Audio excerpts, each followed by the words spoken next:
Bonjour, et bienvenue à vous tous, sur la chaîne de Thor Odyssey. La Voie lactée contient des dizaines de milliards de planètes habitables. Les chasseurs d'ovnis et ufologues affirment que ce n'est qu'une question de temps avant que des créatures venues d'une autre planète viennent explorer la Terre, et il est possible que certains l'aient déjà fait. Beaucoup d'internautes, de youtubeurs, me demandent comment faire pour pouvoir prendre en photo un ovni bien réel. Donc, je vous présente une vidéo que j'ai créée pour vous tous, afin de devenir un chasseur d'ovnis. Partie 1. Procurez-vous un bon appareil photo. Chasser les ovnis consiste à repérer des ovnis, généralement de nuit, et à prendre des photos, ou filmer, pour garder une trace de leur activité.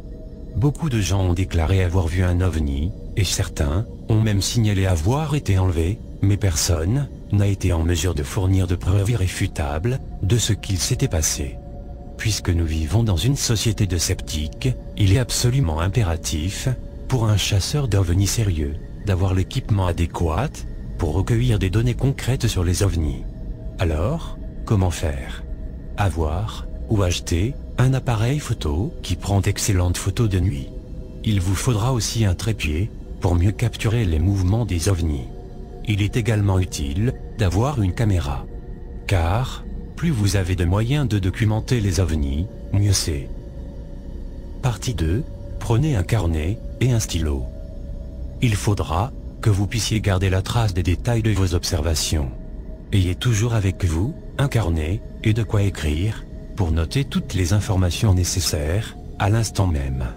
Plus tard, une fois chez vous, prévoyez de conserver les informations dans un fichier externe de votre ordinateur. Partie 3. Trouvez un endroit d'observation pour ovnis. Des organismes comme le GIPAN ont des bases de données en ligne qui répertorient les observations par département, année et type de phénomène. Donc, recherchez des lieux dans votre région. Cela ne garantit pas que vous allez y trouver un ovni, mais c'est une bonne façon de commencer.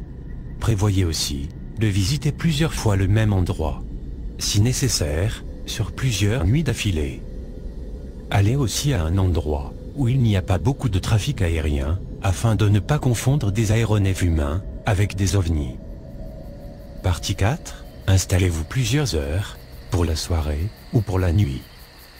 Une fois que vous y êtes, vous devrez peut-être rester très patient avant de voir quoi que ce soit. La patience est une qualité du chasseur d'ovnis. Attendez-vous à passer beaucoup de temps à attendre sous les étoiles.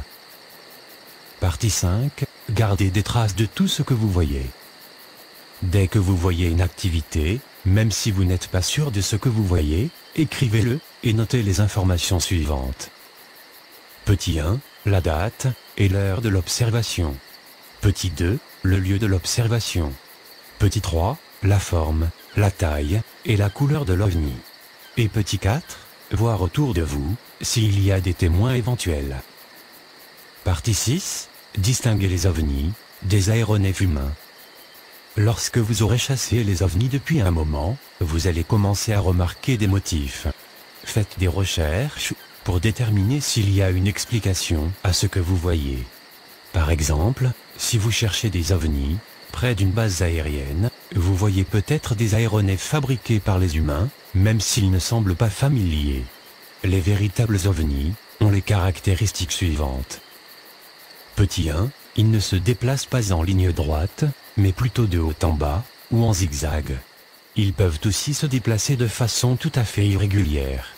Petit 2. Ils ne font aucun bruit, même à 10 mètres du sol, contrairement aux avions.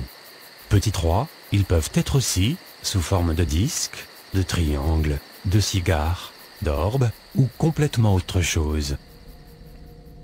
Partie 7. Rendez compte de vos observations dans une base de données.